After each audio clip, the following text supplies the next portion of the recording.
tercerang tema, lengguwahe, karahasan, sexual.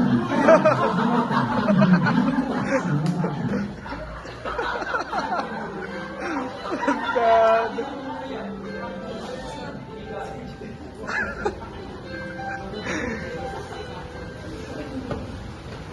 Dear Charo, tawagin mo ako sa pangalang Joy Magima o mas kilala bilang Ligaya. Hindi ko alam kung paano ko sisimulan ang bilang na ito, kaya ipapakilala ko na lang muna ang aking pamilya. Mayroon akong kuya na nagkawalang muloy. Siya ay hindi nakapagtapos sa kolehiyo dahil sa mga maling gawain niya sa school. Mayroon din akong bunsong kapatid na pinangalan ng Ligaya. Siya naman ay nag-aaral pa lang sa high school. Sa madaling salita, ako ang middle child sa aming pamilya at ako na rin ang breadwinner. Dahil ang nanay at tatay ko ay parehas na walang maayos sa trabaho. Ang tatay ko, ang Serenato, ay isang masindero at paminsanan lang nagtatrabaho bilang karpintero. Ang nanay ko naman, si Maritas, ay wala rin mapasukan na trabaho.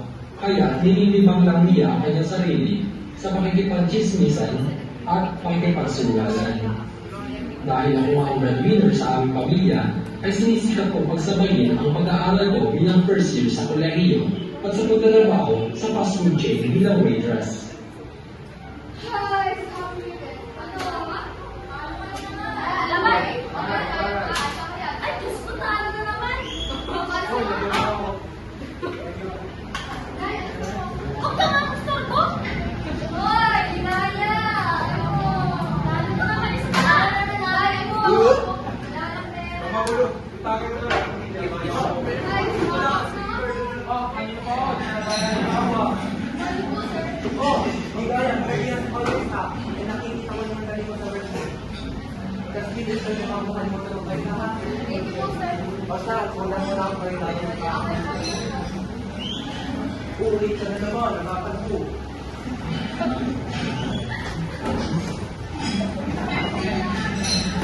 Oh, ba yan? Alam ko lang sa trabaho mo. Bakit ka lang pala ito, ha? Bakit ka talaga? Box number.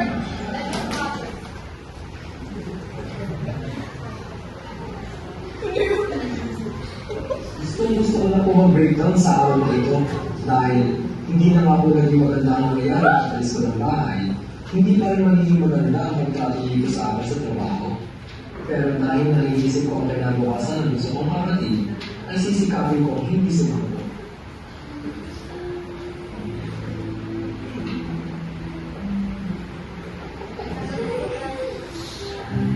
Hoy, Ligaya.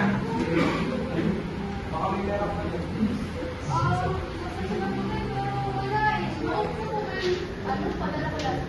Kung tatanong pa ako sa'yo kung meron pa ako. Ikaw, magpalit ako sa iyo.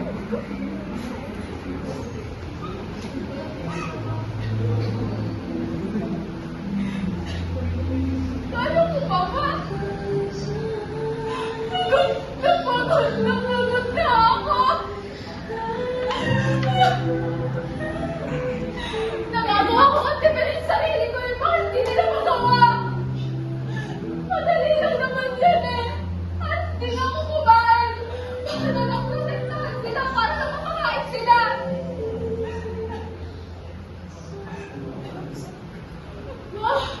Okay, tama na yun. 5 seconds straight out.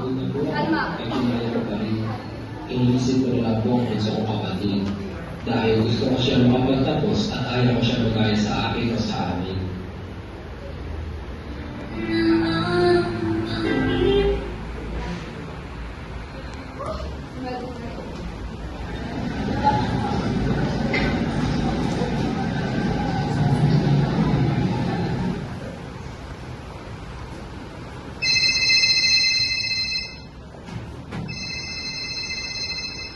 Sis, it's baby. Nakakita na sa loob?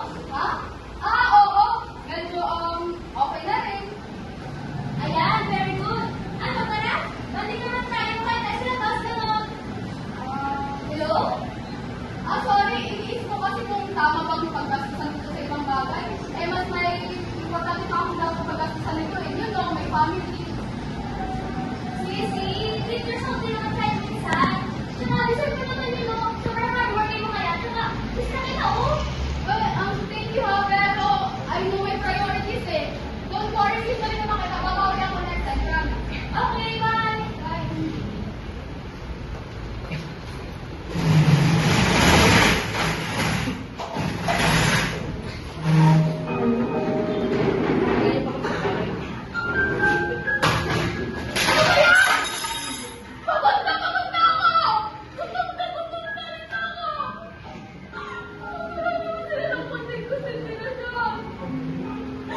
maging sa sarili mo. Dahil halos lahat ng sinasunda ko ay napapapunta sa pagsustento ng kuya ko sa kanyang lobya. Naghahanap na ng mga kasulpa ng mga kuya, ngunit hindi siya natatanggap dahil sa kanyang mga school records.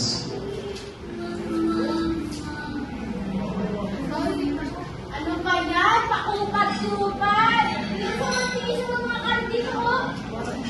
Ano ba itong mga tao to? Tignan mo, ang dami pang tira sa pagkain. Sayang ko. Bakit mo ba? Pero mo ba yung pinamanggas nila? Di ba hindi? Pero ano, sino lang yan, oh? Oh, sandali! Plastic to! Alam mo bang dapat hindi hiwalay ang biodegradable sa non-biodegradable at recyclable? Sabi nga dyan, ako na nga! Imbis na makatulong sa environment ay mas lalo kang sinisira. Di ba tuloy? Habang naglilinis ako, ay biglang sumali sa isip ko ang mga pinag-aaralan namin sa eskwelahan. Tungkol ito sa prudence at morality. Tanda-tanda ako pa na dahil sa subject na philosophy, ay natutunan ko ang maging matipid at mas lalo akong tumutulong sa ating kalikasan. Ang prudence ay isang gabay sa pagpili ng mga paraan upang makamit ang mabubuting layunin. Ang morality naman ay ang magiging matipid sa pera. Hindi ko lamang ma-apply ang prudence sa morality sa aking sarili o nagawin nito gamitin sa iyong paraan. Katulad na lang ang trabaho ko ngayon sa fast food chain, sa simpleng paglilinis ko, at sa pagturo ko kung saan nabigyan ang mga basura sa tamang basurahan ay makakatulong na agad ako sa ating kalikasan. Iniikaya ko rin ang iba sa tuwing hindi gagamit ang mga elektrisidad ay patayin ang mga ito. Malaking tulong ang philosophy sa subject sa aking buhay sapagkat nagagamit ko ito sa pang-araw-araw na buhay.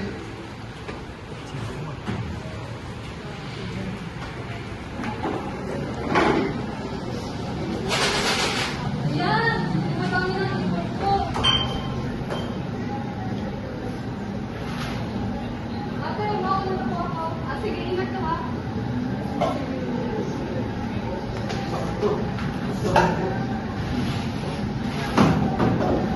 Tay, anong ginagawa mo?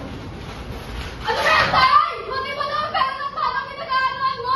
Buti mo kayong bata ay may silbi? Ikaw, matanda-tanda mo na wala. Bastos ka! Baka nakakalimutan mo kung sino kausap ko. Tatay mo, ano bang pinagbabalaki mo? Yung ititsugin mong pera? Ano naman nangyayari ang ako? Ako na lang kasi kamaabot ako dito. Yan, alam mo, masyadong mayabang. Bakit? Totoo naman na! Totoo naman ako! Dahil ang ayaw mo na nakakatihan. Lahat! Iiyakan! Iiyakan! Iiyakan! Iiyakan ka na naman. Bakit lahat? Halos lahat na responsibilidad niyo! Ako na bumanga ako! Bakit? Kasi ako lang ang maaasahan niyo! Ako sana na rin kayo! Bastos ka! Kung naman ikaw sa mamamana ka, lumayas ka! Tandaan mo, hindi ka na pinipilat ng bulong dito, nagkusa ka! Puro padramaha, puro iyak! Ganyan ka magaling. Please lang! Please lang, tulungan niyo naman ako! Nahihirapan din naman ako! Napapagpapan din ako! Halos hindi na ako kumain! Para na matulungan kayo! Nagkakasakit na ako! Tulungan niyo naman ako! Ano Ligaya? Ako ba yung narinig ko? May sakit ka? Ba't di ka nagsasabi sa akin? Dito ka ako sa ano mo? Pagkatapos ng pagtatalo namin sa bahay, ay hindi ko maiwas ang hindi umalis. Kaya nakatira na lang muna ako sa bahay ng aking kaibigan ng isang araw upang ako ay makapag-isip. Pag-uwi ko naman sa bahay, ay hindi ko inasahan ang nangyayari.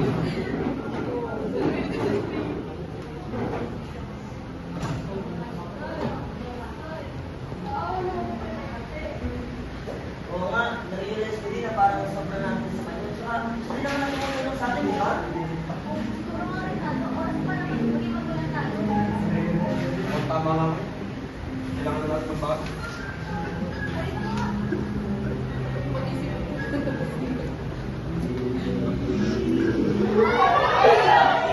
Ganito ba?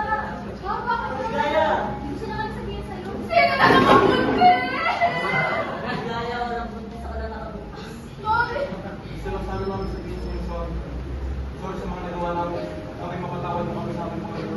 Nagkulang kami ginawa ng bago. Pasensya mo na naman. Wala kami naisip lang sa'yo. Sa kanila gusto pa rin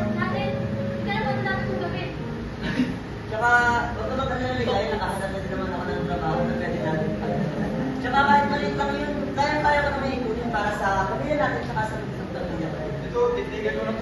Pagpapaklang yan. Ayaw tayo na naman. Tulungan namin ako sa mga gawain. Kaya, sige na natin sa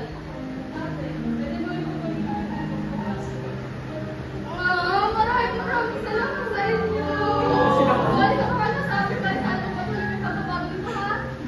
Maasa.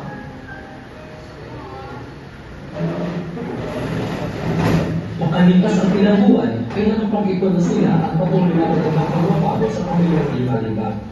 Tuwing hindi gagamitin ng elektrisidad, ay pinapakain nila ito upang makakamit sa kanya. Ang nagpapalala ng basuran para sa mga naguhirap, ibabago at proseso para makatulong din sa kalikasan. Unti-unti na rin magmamalit ang mas kumiyaya dahil sa mga gamot niya ay iniinom. Nang dahil sa pagtulong nilang lahat, ay nagiging maganda ang takbo ng buhay nila. At dito ko na po tatapusin ang aking istorya. Nagmamahal, Joey Ligaya, Diva Diva. Namin natin ang mga karakter sa istorya ito.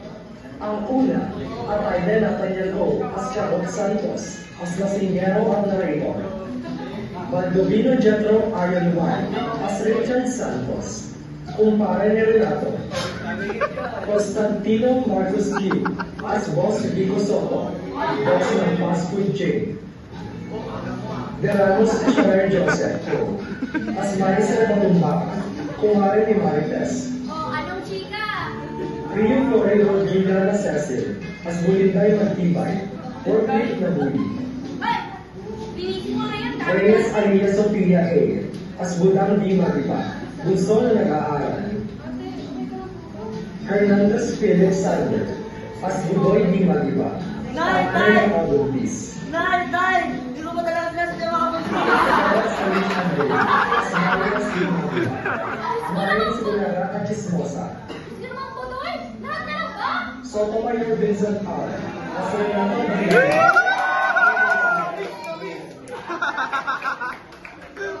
Ang last but not least, Margarita Nicky Andre as Lloyd Arias. Second child sa breadwinner at ang bida ng kwento. Paganda ako!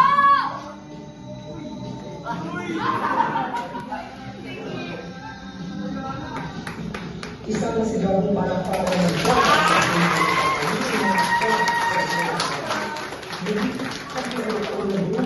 Maraming salamat sa inyong partisipasyon sa makikinig